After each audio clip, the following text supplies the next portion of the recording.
Hello, fellow members of the Midnight Society. Welcome back to another episode review from the show Are You Afraid of the Dark? Last time, we covered The Tale of the Hatching, a David story about two kids sent to a boarding school where everything isn't as it seems. Tonight's narrative, from Kiki, is about two boys that move to a new neighborhood and agree to play a game of hide-and-seek in a cemetery to impress the local kids. Submitted for the approval of the Midnight Society, I call this Season 2, Episode 13, The Tale of Old Man Corcoran. We open on the gang playing a game of hide-and-seek, but when they're getting to the safe zone, they're not all saying the same thing. Home free. Safe. Home free. Safe. Home free. I've never heard anyone shout home free while playing hide-and-seek before, though I have heard of the safe zone being referred to as home, so naturally I had to do some digging, which means, you guessed it, it's time for another old-timey history lesson. The game of hide-and-seek can be traced back to a 3rd century Greek game that I can't pronounce, and was no doubt used just as it is today, to shame those that are out of shape. The game involves players hiding from the it player, and then often trying to make it back to a designated safe zone before being found or tagged. In some variations of the game, players must shout safe or free upon reaching the safe zone. Interestingly enough, the game of tag, which functions much like hide-and-seek without the hiding element, also often features a safe zone, which features a number of different names, including home base, den, dell, and ghoul, spelled a couple of different ways, which is thought to be a corruption of the word goal. Ha ha! That's humanity for you, making up words since the dawn of time. Well, if they had been playing tag, the word ghoul tied to the game would have made this story particularly interesting. Anyway, David is the out-of-shape kid in question, and has apparently been hit 3 times in a row because he can't find or catch anyone. He wants to start the night's story, prompting Kristen and Kiki to have this little awkward exchange. Why are we playing this dumb kids game anyway? Who's going tonight? I am. And it's not a dumb kids game. You better watch yourself, Kristen. Kiki definitely strikes me as the type that'll cut a bit. I'm gonna smack you. Kiki explains that she wanted them to play hide-and-seek to get in the mood for the night's story, leading Gary to ask just a very stupid question. How's a game gonna get us in the mood for a scary tale? What? Do you even Midnight Society, bro? Almost every meeting features one of you doing some kind of gimmicky thing to get everyone else in the mood for your tale. Anyway, Kiki doesn't need me coming to her defense. You start off in a group, but when you're out there in the dark, you're all alone. Thanks, Kiki. Now I never want to play hide-and-seek again. I mean, you know, this is not that I play it a lot as an adult anyway. Shut up, you don't know me. The tale opens on our two main characters, brothers Jack and Kenny, playing a rousing game of hide and use the featured product placement, while Kiki gives some exposition explaining that they just moved to the neighborhood and didn't have many friends yet. She says it's never easy being the new kid and that you'll do almost anything to fit in. Yeah, unless you have principles like I did, and then you just don't have any friends. Also, Jack and Kenny's parents must be loaded because super soakers were not cheap, especially ones with full-on backpack tanks. Anyway, while playing in the front yard, the boys are interrupted by a bicycle gang? ? The apparent leader of the group says that he wanted to say hi, leading to this exchange. I saw you guys moving in last week. Where you from? East side. East side.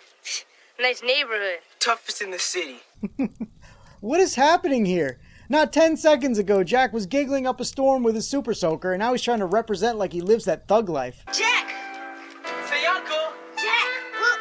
Say it! X gon' give it to you, he gon' give it to you, X gon' give it to you, he gon' give it to you. The leader of the bicycle enthusiasts sort of introduces the others. You see those guys over there? Excuse me, at least one of those guys is a girl. In fact, if I'm not mistaken, it's little Kathy from The Tale of Laughing in the Dark. And she was sassy in that episode, so I expect nothing less here. Don't mess, or I'll bung you in the head. The Sean Astin from Goonies knockoff, who, despite getting Jack and Kenny's names, has failed to introduce himself, so I'll just be calling him Mikey until I get a name. He invites Jack and Kenny to play a game of hide-and-seek that night, but Jack declines, calling it a stupid kid's game. But then Mikey convinces him using just a little bit of well-played psychology. That's okay. You guys would probably be too afraid to play where we do anyway. Not wanting to appear like chickens, Jack and Kenny seem resolved to go to the game, though they are curious about some of the things Mikey said to them. What does he mean, unless you're afraid? You're kidding, right? I'm with Kenny. Get the hell out of there. Do you know how many horror movies start in a graveyard at night? Heck, even if you're just going there to be scared by kids playing a prank, who needs that kind of stress? Just go back home and spray each other down with your little product placements. That didn't sound right. I'm loving it! Kenny wants to leave, but Jack isn't having it and convinces Kenny to enter the graveyard through a well-spoken motivational speech. What are you waiting for? Do it! Kenny almost gives himself a vasectomy while climbing over the spiked fence, leading me to question, why didn't they just try the front of the cemetery? This doesn't really strike me as the kind of place that would have heavy security restrictions in place after hours.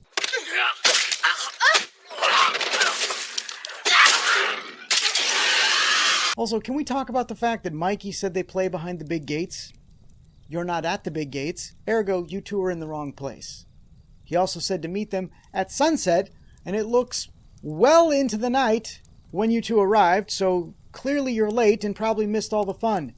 Go home. I don't think so. Without questioning why no one is there to meet them, the two venture into the cemetery looking for the others until this happens. Boo! Oh man, you should have seen your faces. Jack asks where everybody is, and Mikey replies with, Out in the graveyard. "Where the hell do you think you are right now? You're in a graveyard. You see those graves around you in the yard? That's a graveyard." Anyway, Mikey summons the rest of the kids by speaking the phrase that apparently indicates the end of the current game, "Ollie Ollie Oxenfree." Now, having researched it, I know that's an actual hide-and-seek term, but again, it's just one that I never heard growing up. "Ollie Ollie Oxenfree!" Did that motherfucker just call me a free ox? The other kids emerge from behind gravestones, which I'm sure is in no way foreshadowing anything ominous. Mikey introduces everyone, except himself, and we learn that Kathy, from Laughing in the Dark, is named Sissy here, and doesn't think they need any more players added to the game, prompting Mikey to say, Sure we do. The more the better. Sissy says to Jack and Kenny that she hopes they don't scare easily. Jack asks, what is there to be afraid of in a graveyard? Everyone's dead. Sissy says, almost, leading Kenny to some worry. And then we get told the legend of Old Man Corcoran. Wait, we're getting told the tale of Old Man Corcoran in the tale of Old Man Corcoran? Kiki, you so meta. Shut up about that stupid story. There's no such thing as Old Man Corcoran. Sissy proceeds to tell the least scary story I've ever heard, all while the bayou music from the Pirates of the Caribbean ride plays in the background. One day, he was digging a grave when all of a sudden, the sides caved in on him. Old Man Corcoran was apparently the groundskeeper for the cemetery, who was crazy and may or may not have cut off a kid's hand for stealing from him, and was accidentally buried alive in a grave he was digging. Sissy says that his ghost still walks the graveyard looking for trespassers, and that his harmonica can sometimes be heard off in the distance. I mean, a ghost that plays the harmonica can't be all bad, can he? You are one sick puppy. Jack is unimpressed by the tale and says, You call that scary? Shoot, my grandma's scarier than that. well, you said it, Jack. This Old Man Corcoran myth is lame. Sissy has a brief back and forth with Jack and Kenny about which is scarier, the cemetery or where Jack and Kenny used to live, before one of the other guys cuts in. Are we gonna play or stand around talking? Mikey says that they're going to play and establishes the rules for the game. Once the game begins, Jack and Kenny head off together to find a hiding spot. Along the way, Kenny finds a gravestone that reads, Remember, friends, as you pass by. As you are now, so once was I. Remember in life that you must die. Why does that sound so familiar? As you are, so was I. As I am, so will you be. Wow, that is very close. Y'all need to come up with some new spooky grave rhymes. But also, I stand by the statement I made when I watched Hungry Hounds. Who puts that on a gravestone? In the event of your death, are you sure that's what you want on your epitaph? Yeah, well, the thing is, I don't really want people visiting my gravestone, and so if they do, I want them to read something that'll ensure they don't come back. I mean, I like my privacy, what can I say? The boys discover an open grave that Jack thinks would be the perfect hiding spot, but before he can make the stupid choice to climb inside, they start to hear a harmonica in the distance. Now, naturally, they're reminded of the story they just heard, and quickly make their way to the cemetery's exit.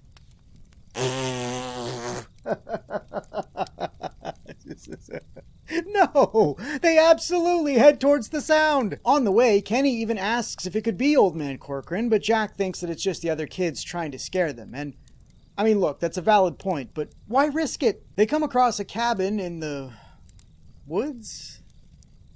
The cemetery? Woods in the cemetery? They come across a cabin. They hear someone and plan to jump out and scare the kids when they get close, but that never happens. They hear someone chopping wood, and then they hear a door close, and when they look up, they don't see anyone. But they do see a harmonica on a tree stump, prompting them to get the hell out of there, and us to see. It looks like where you would chop wood, so why was the harmonica there? I mean, that doesn't make any sense. Wait. I'm so stupid. Clearly he was cutting wood with the harmonica. Those things are more dangerous than I thought. Most illogical reaction.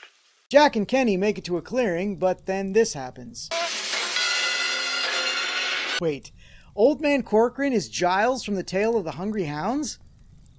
Wait, and we had that similar epitaph, meaning that Jack and Kenny are in the cemetery from that story. Quick! Somebody feed the hounds so that Jack and Kenny's mother will let them ride horses. Oh no. Jack and Kenny make a run for it, and Kenny gets stuck on the top of the fence again. Bro, there's enough room. Go between the spikes, not over them. We cut to the next day where Jack and Kenny are sweeping out the garage. Jack seems rather upset and then reveals why. Then how did rip your stupid pants? Mom wouldn't have made us sweep the garage. Wait, what? Who punishes their child for accidentally ripping a pair of pants? Now, sure, maybe Kenny told the truth about everything that happened, but then have Jack say, if you wouldn't have told Mom what happened when she asked about your ripped pants, we wouldn't have to clean the garage. Otherwise, your parents just sound like dicks. Is that a tear in your pants? Yeah. And how did it happen? It was just an accident. What have I told you about accidents? Get in that garage. Kenny wishes that his mom hadn't gone back to school, which caused them to move in the first place. This results in Jack just giving one of the worst line readings I've ever heard. Mom went through a lot to get us out of that old neighborhood. Don't ever wish we were back there in front of her. What the hell happened there? Mom went through a lot to get us out of that old neighborhood. Don't ever wish we were back there in front of her. Cut! And moving on, everyone. Wait, no, I was just rehearsing. That was actually like the first time I'd ever seen the line. Shouldn't we do a real one? No, it was perfect. So raw. So natural. But like, I didn't even pause in the appropriate places. As I said, perfection. The bicycle gang shows up and taunts the boys, trying to get them to come back to the cemetery that night. At first, they're having none of it, citing that they saw Old Man Corcoran. Mikey says that it was just their minds playing tricks on them after hearing the ghost story. Jack, once again, doesn't want to be seen as a chicken, so he agrees to show up, leading Kenny to say, Jack, I don't want to make friends that bad. Preach. Don't listen to Jack. Kenny, go play some video games or something. Unfortunately for Kenny, Jack says it isn't about making friends anymore. It's about proving they can handle it there. In the suburbs. We cut to the Tour de Graveyard cyclists waiting for Jack and Kenny to show up at the cemetery. Sissy wants to know why Mikey wants Jack and Kenny in the group so bad, and he says that he's tired of the same old faces, leading to this suspicious moment. We haven't had any new players since I joined?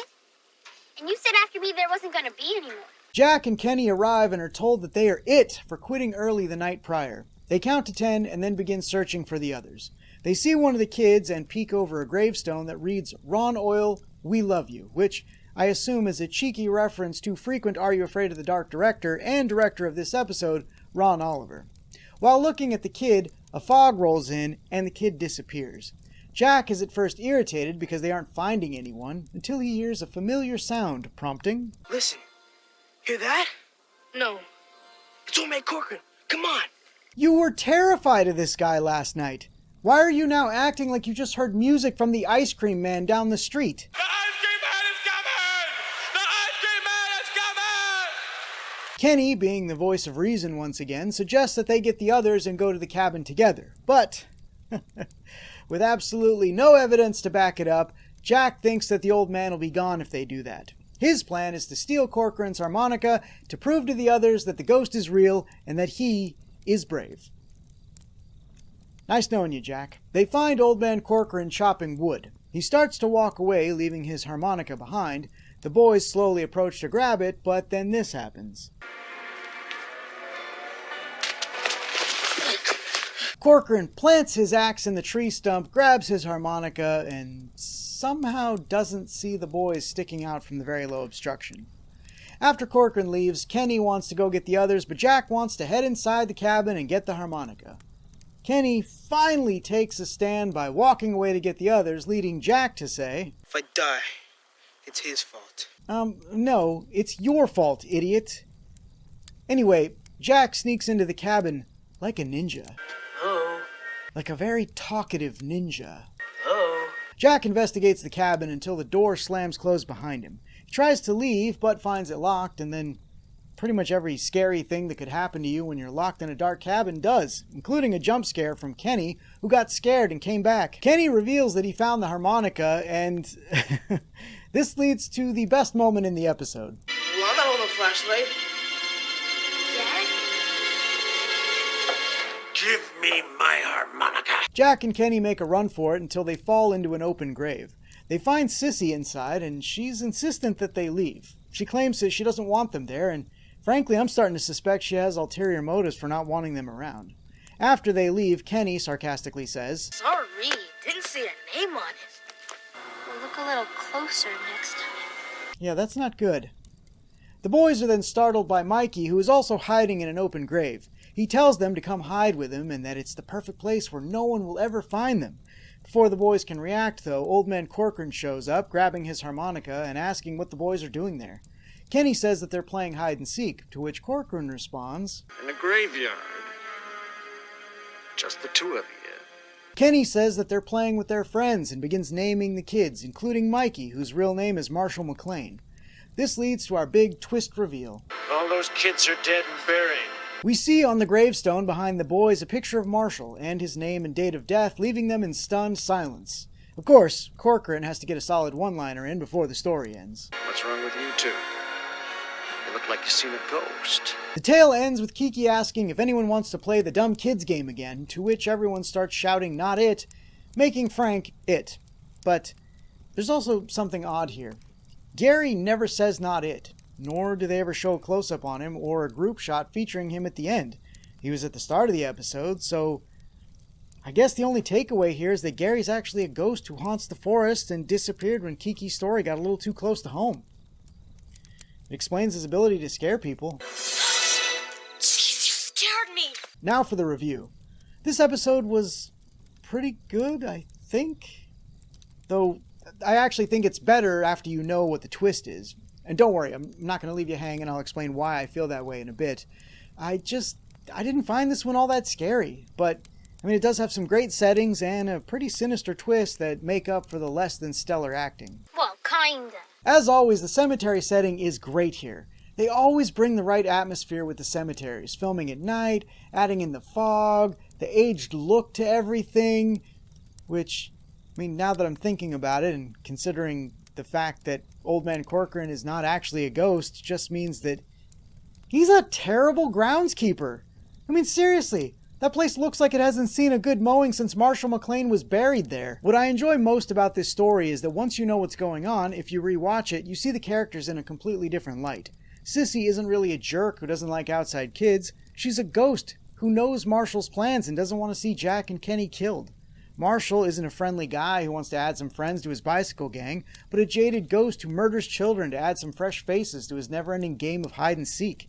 And Old Man Corcoran, he's just a dope who doesn't do his job, plays the harmonica, and honestly could stand to get a little extra sun in his diet.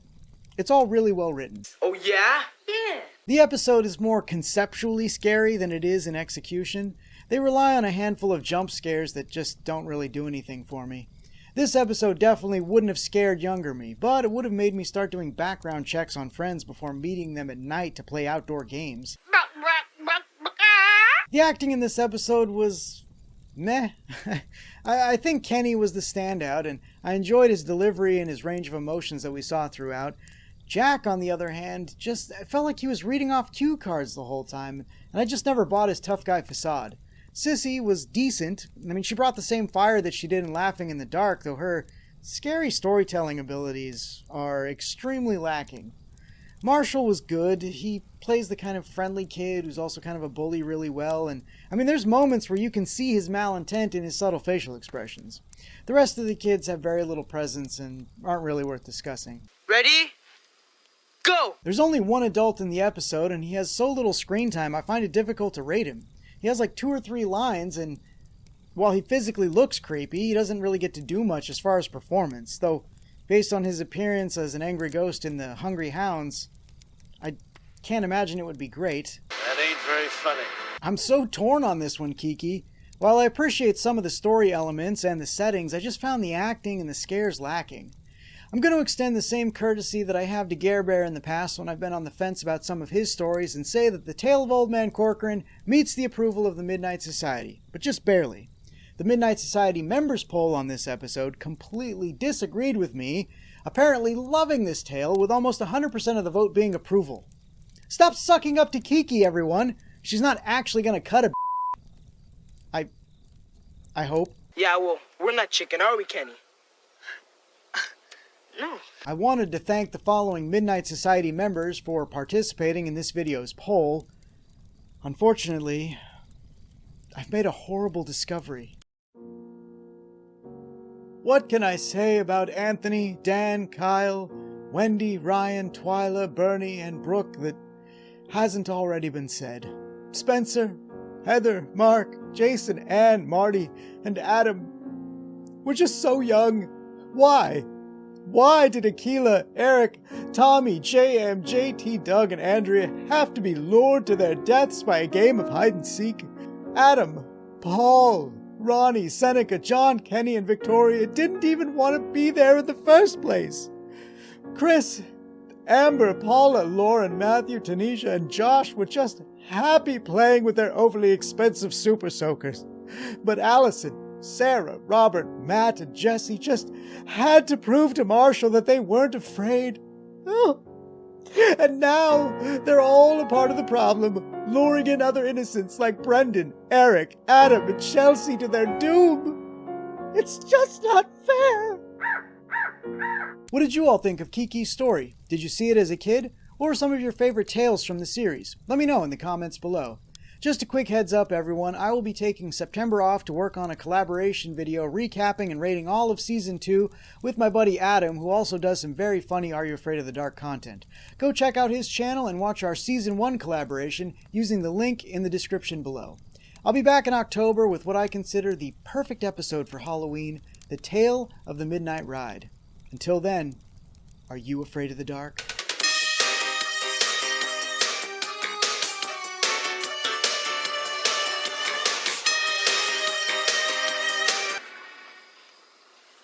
You're kidding, right?